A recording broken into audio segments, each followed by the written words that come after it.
Pak Endro, selamat pagi. Selamat pagi Mbak Rizkia. Iya, Mbak. Saya dengan Risti, Pak Endro. Oh, iya, Iya. oke, ya. Pak Endro, untuk kondisi pagi hari ini kabarnya air masih belum juga surut ya. Apa yang menyebabkan kondisi tersebut? Sementara pompa-pompa juga sudah mulai dioperasikan kabarnya?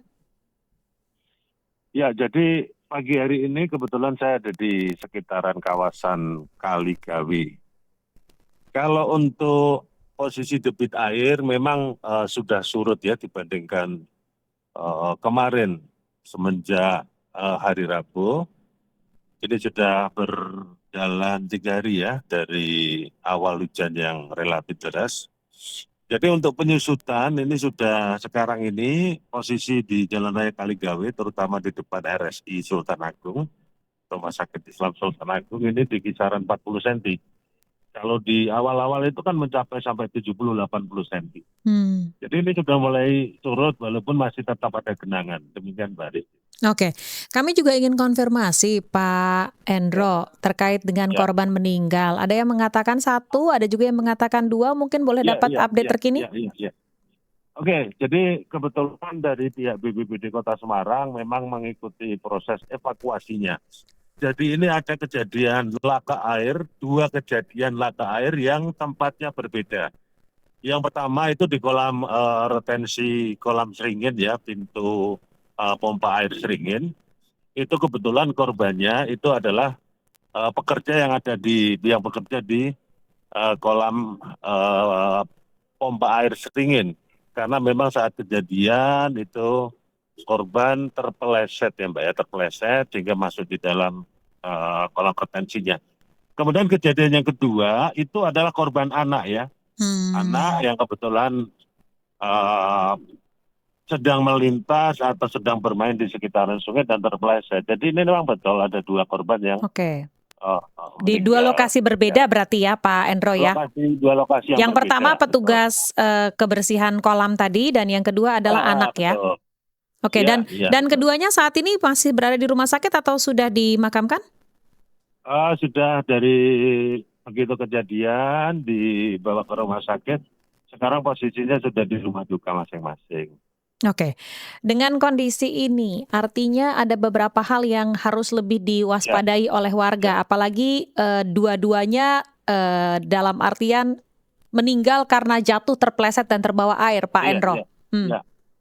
Ya, ini yang pasti kami mengimbau ya kepada warga masyarakat, karena cuaca yang masih ekstrim seperti ini, jadi dampak cuaca khususnya di Kota Semarang, kita ini kan lagi hidrometeorologinya ya, jadi hujan yang relatif deras disertai angin kencang ya, ini yang perlu kewaspadaan sehingga kami berharap untuk menjauhi sungai seperti itu, jadi kurangi aktivitas di luaran terutama pada saat terjadi hujan deras. Jadi himbauan kami seperti itu.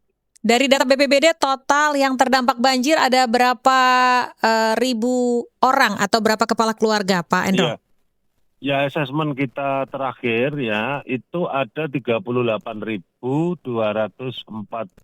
jiwa. Sampai 38.000 jiwa kurang lebihnya itu. Dan itu ini ada di beberapa wilayah? Kecamatan.